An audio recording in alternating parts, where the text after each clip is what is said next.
Hey everybody, this is Ross with Coinsncoffee, and in today's video, we will be beginning a series of errors and key dates that you can find in Mercury Dimes. Due to the vast amount of errors and varieties that Mercury Dimes consist of, we will be splitting the series into three parts. The early years, which comprises of the teens and the 20s, second is the 30s, and last, the 40s. The purpose of this series is to help you find extra value when purchasing constitutional silver. There is a chance that some of these key dates and errors might fly under the radar of a silver dealer due to the volume of their inventory and usually lesser quality grades. It is because of the latter that we will be listing auction prices in the lower grades for a more reasonable and likely value expectancy. This series is also very special, and that is the first collaboration project with another channel, CGB Coins Matt.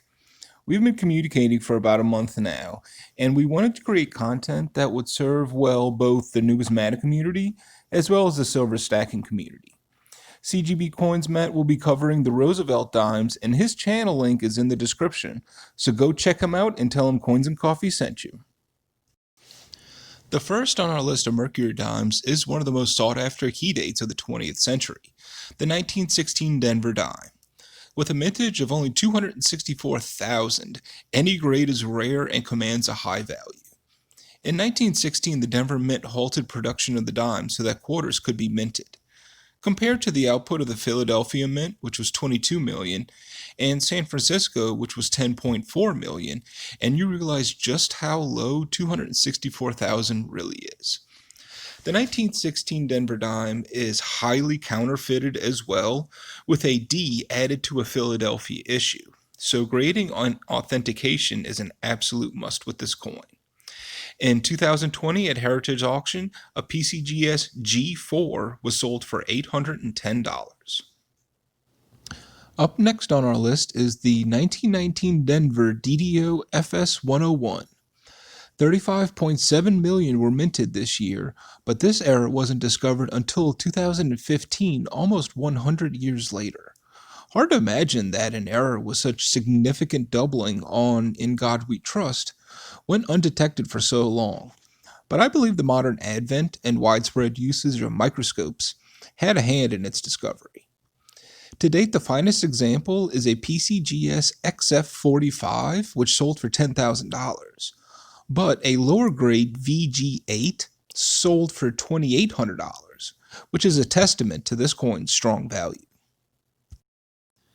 Here are two semi-key date Mercury dimes, the 1921 Philadelphia and 1921 Denver, with 1.2 million and just over 1 million minted respectively.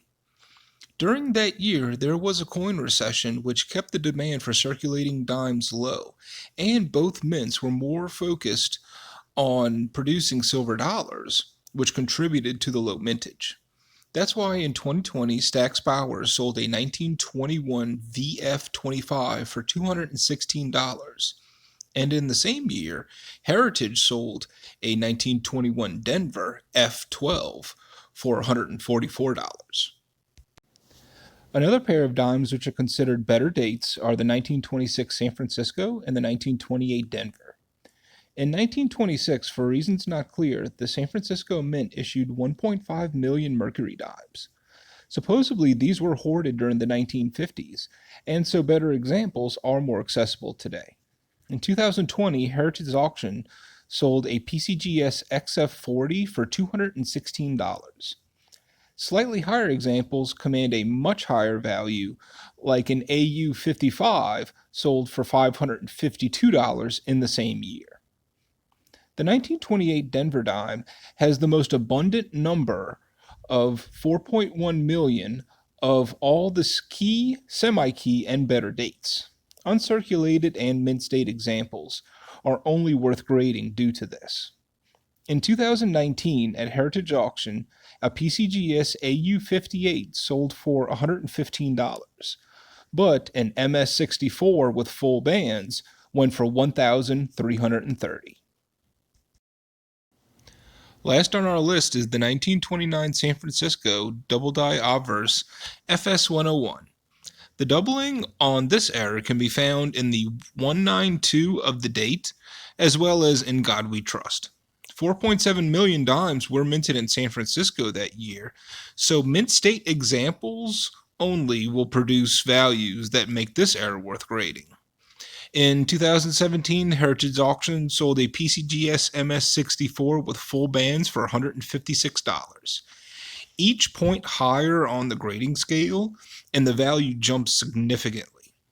For example, that same year at Heritage, an MS65 with full bands sold for $408, and an MS66 with full bands for $690.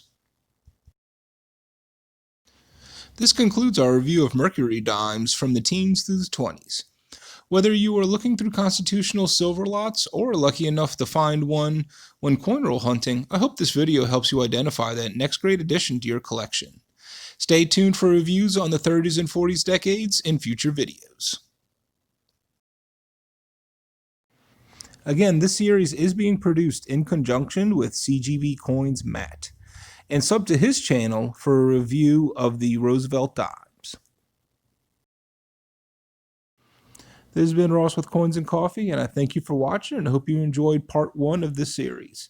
Let me know in the comments if you've ever come across one of these dimes. Thanks again, and I'll catch y'all next time.